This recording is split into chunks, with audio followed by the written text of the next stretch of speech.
Not on me, please. It's time. Time for a show. Two shows today. We got this, and we got for. You can't have my coffee. No, it's my coffee. Cat. There's a cat.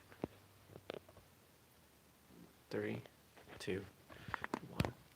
Good morning, everybody. Welcome. Today is Tuesday, September 1st, 2020. My name's Jeremy. This is my first cup of coffee.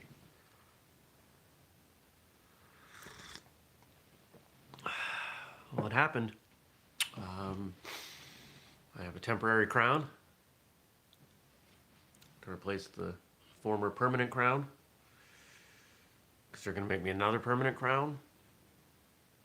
And I had a root canal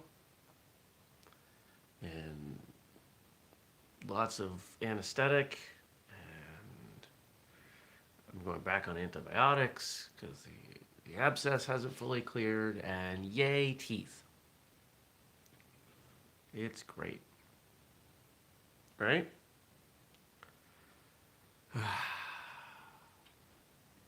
You know, the best part, the best part of this whole thing is you also get to spend a lot of money to do it. The comedian Mitch Hedberg once did a bit about teeth and how they were all segmented. He said, you know, they don't need to be all split up. Though if you lost the one tooth, that would be really, really hard.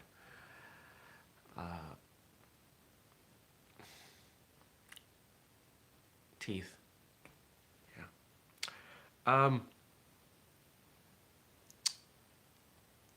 I think there's still one critter left in my attic.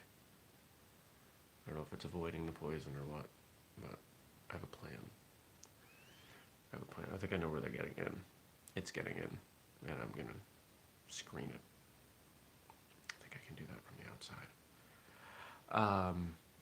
So I woke up and was in a weird kind of a place, and just decided to do my routine a little differently. Decided I just wanted to sit and look through social media, and found that, unfortunately, yesterday, one of my favorite dogs had passed away. A dog belonging to a friend. A dog I used to spend a lot of time with. He used to just show up and text his owner and say, hey, taking Tucker for a walk, taking Tucker for a hike. While she was at work. Just grab the dog and go, because she supported that. He was an awesome dog. I haven't seen him for a couple years, so, but I'm gonna miss him. He's a good boy.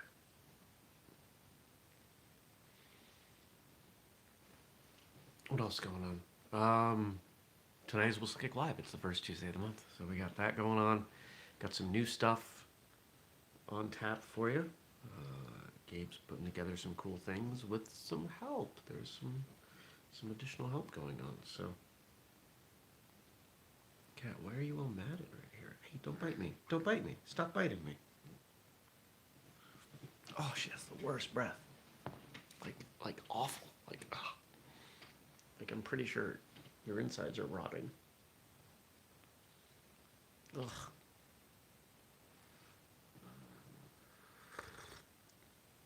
Can we give cats breath mints? Oh yeah, Stacy says, woohoo, happy anniversary. Yeah, this is the 12th episode of Live. She just burped. The show's come a long way. I remember the first one, so that would have been what, October? And I think we did September and October, or October and November in the warehouse, and then that was too cold, so I started doing it in front of the wood stove, and then at some point connected with Gabe, and we started doing them at my desk, and the show kept growing. And we have a few more people watching live each time, and it's a fun show. What else happened yesterday? Not much. I didn't really get to eat. So I had breakfast and packed food and planned to eat lunch in between various dental appointments, and was told that they would prefer I did not. So when did I eat? I ate at 9, and then again at 5, with nothing but water and coffee in between. I was hungry. And I'm on this kind of food thing. I hesitate to call it a diet, but this kind of food plan where I'm supposed to eat a certain amount of food each day. So I ate all of it at dinner. It was a lot of food.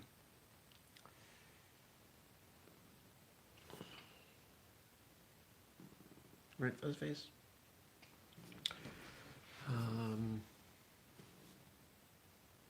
What else is there to say? Recording an episode today.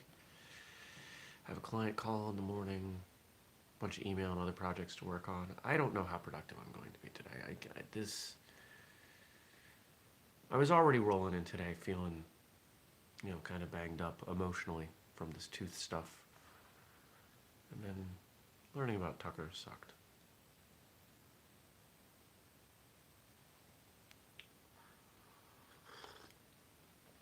But I'll figure it out, because I do. That's what I do. I might get out of here, try to work from Panera or something. Might be a little easier. We'll figure that out. Oh, excuse me. Well, I hope you had a better Monday. And I hope your Tuesday's off to a better start. Let's look and see what you all wrote in. Let's go there. That's a little bit easier for me to compartmentalize. If you've got stuff you want to ask, stuff you want to say, things you want to throw out there for this show, drop them in the comments below. Stacy says you are loved and hugged. Thank you, Stacy. I appreciate that. Hug your fuzzes. Even if they have stinky breath. They all have stinky breath, don't they?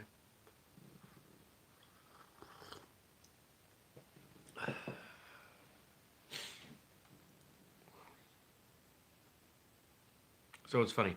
When I go to the tablet and I go to bring up the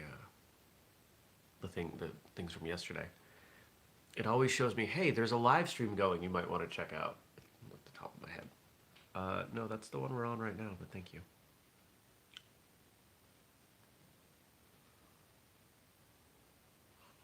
Oh.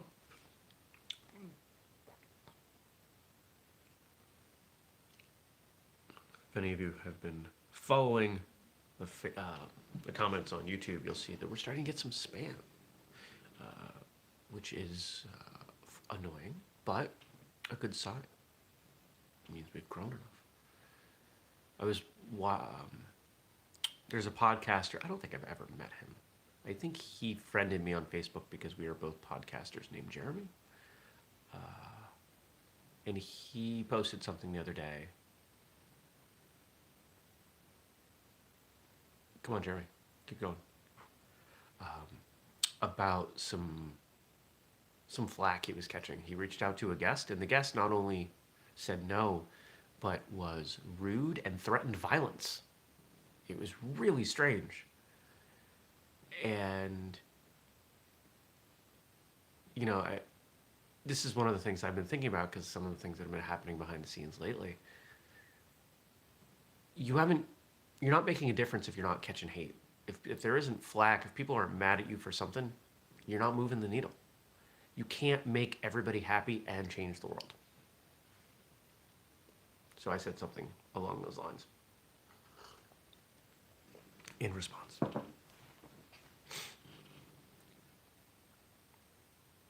We had our first incident. I'm not going to say anything more than this, but we had our first incident pop up the other day where guests were in a online altercation that blew back to us somewhat, and I basically sent a message that said, I'm not engaging with this. This is ridiculous. And it was left there. It's weird to yell at people that outrank you. Scold, I guess, is a better word. Today we've got 4 quotes from Frank. Thank you, Frank, as always. Practice until you get tired, then practice some more. Norman Harris. So I agree with that mostly. We have to learn how to keep going, how to persist. There are mental, psychological benefits to that, absolutely. There are also physical benefits. Learning how to perform when you are tired is valuable. But there's a caveat there, and this is one that people don't talk about. This is the root of the speed program that I wrote, that we have available for like $30, which is really cheap. But anyway, if you are trying to get faster, let's say you're trying to make your back fist faster. Once you are warmed up, the first one you throw will be your fastest. Let's say you do 10. The second one will be slightly slower. Now, assuming that you already have a pretty fast back fist. Back fists, what, 4, 5, 6 through 10 will be slower. The more you practice for speed while tired and performing poorly, you're actually conditioning your body to do really well performing while tired, but get slower. I don't know if anybody else is going to tell you that, but it's true. It is absolutely real. How do we know? Follow the industry that cares the most about getting faster, sprinters. I put a lot of time into researching and understanding, because this was my theory. And I'd learned a little bit about this through, some of the fitness stuff that I do. Sprinters don't just sprint over and over and over again. They make sure that each sprint is designed to make them faster. If you want to get faster, you can't just slog through techniques. It doesn't work that way. I'm not going to go around and tell most instructors that, but it's true.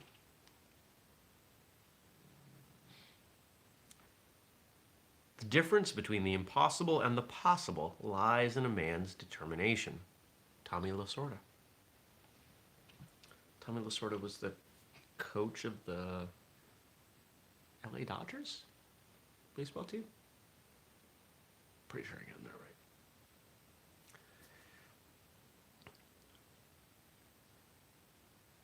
Possible, impossible. This also reminds me, there's a line from a Jay-Z song. Difficult takes a day, impossible takes a week.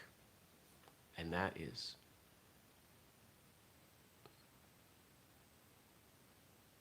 actually, that might be Run This Town, which is technically a Kanye song. Anyway, the line sticks in my head. It's a Jay-Z line.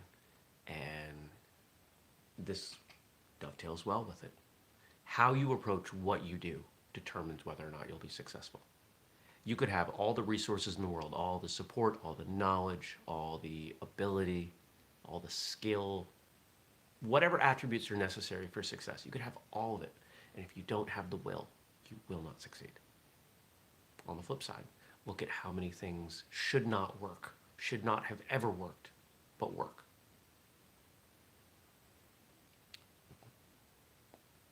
That second part, that's pretty much my professional career. Whistlekick shouldn't still be going. I should have folded by now. That's what other people would say, especially if they looked at the financials. But I don't give up. You can take a look at my last business, and you would see there were quite a few stumbling blocks, and especially early on. People said, there's no way.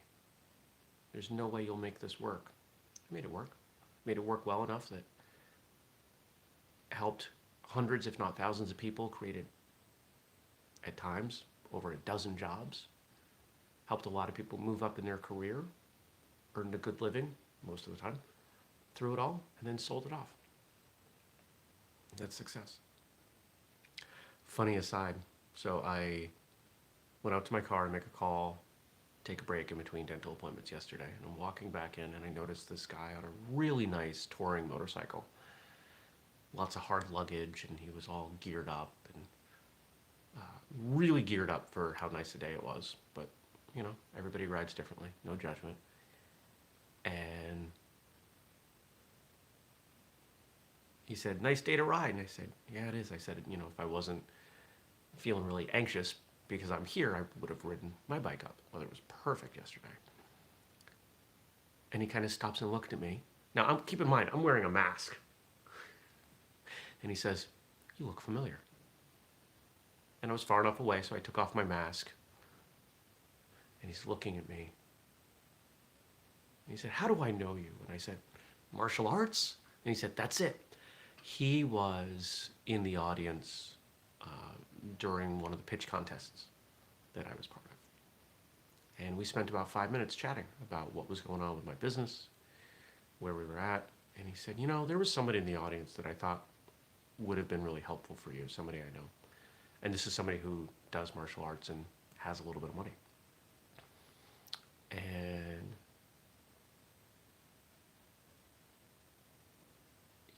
he said, you should really talk to them. And I said, well, would you be willing to grease that to make that introduction? He said, absolutely. So you never know where support will come from. You never know where that will drive from. You just have to keep going. If you want success, you have to commit to it. This is the burn the boats, or Eric Thomas, who is available here on YouTube, has this very, very well received kind of story that he tells. And the punchline of it is, when you want to succeed as badly when you want to succeed as badly as you want to breathe, then you'll be successful. When it is every fiber of your being.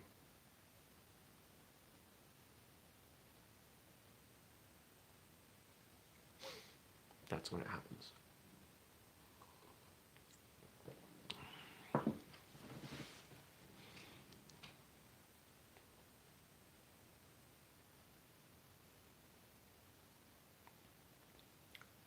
All the arts we practice are apprenticeship. The big art is our life. M.C. Richards. Let me say that one more time. All the arts we practice are apprenticeship. The big art is our life.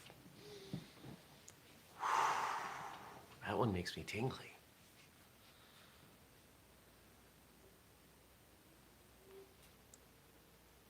Martial arts is personal growth. Martial arts makes us better people. Makes us better at all the things that we do. It's there. It's out there.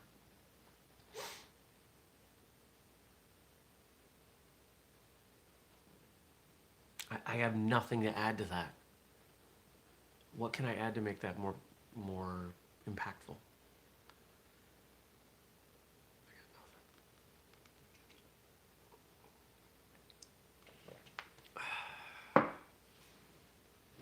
So, I got to email that guy.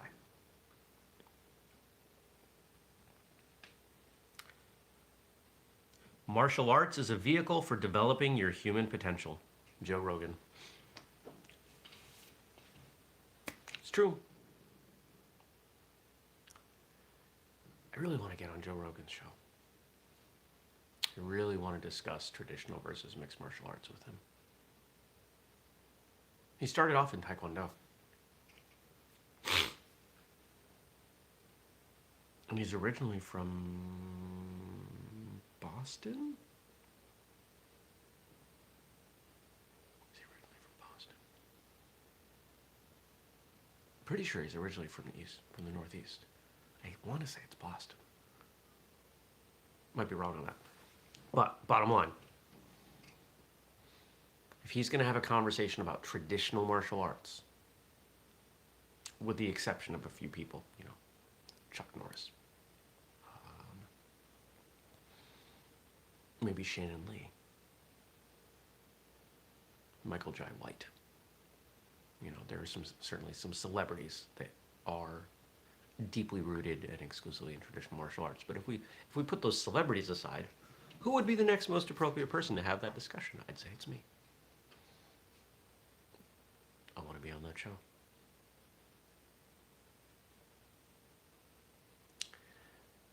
For those of you that remember Into the Badlands, what you may not remember is that in was it season 1 or season 2? Season 1 or 2, Whistlekick was live tweeting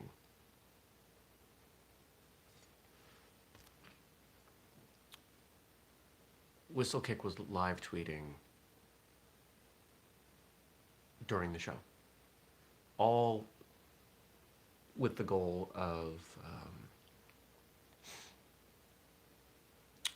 getting Into the Badlands to do a show kind of like Talking Dead. If you follow the show The Walking Dead on AMC, they have a show that airs after called Talking Dead. Although that's probably not happening anymore because I think, what was his name? Chris, whatever his face. I think he got canceled. I think some things came out about him. Anyway, there was a great show after, and they would bring on some of the actors, and it was a lot of fun. And I said, I would be a great person to host a show like that for Into the Badlands. So I was kind of campaigning for it. Eventually, we'll get that break. And I say we because that kind of stuff means a lot more exposure for what's going on with Whistlekick, and that's what we need. I feel like we're on the verge. I really do. There's so much momentum on so many things. So many things are ready to break out. It's going to happen. We'll get there.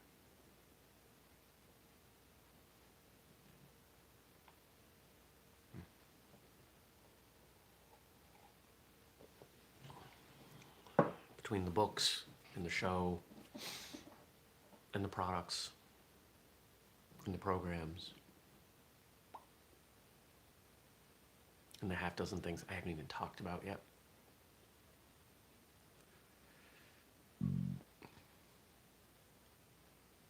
I have a format in my head for an entirely new martial arts class that martial arts instructors could plug in their own techniques essentially, and it checks all the boxes. And if I can get it off the ground, it will revolutionize not only martial arts but health and fitness. And I need 6 months to get it going. I need 6 months without dealing with all these other things. So it's not happening yet.